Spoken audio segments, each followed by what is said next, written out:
Getting started on our attic restoration service for today. Step one, we've got to get out all of this depressed and soiled insulation and perform the detail work to get this attic ready.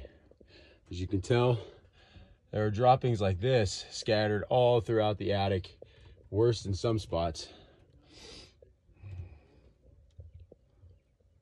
This is before we even get started. So right now we're getting all of the machinery and equipment set up. We're getting the exclusion work started already. And now we're going to be getting the hose up here, getting all this taken out and cleared out. And then we're going to go through with the detail work.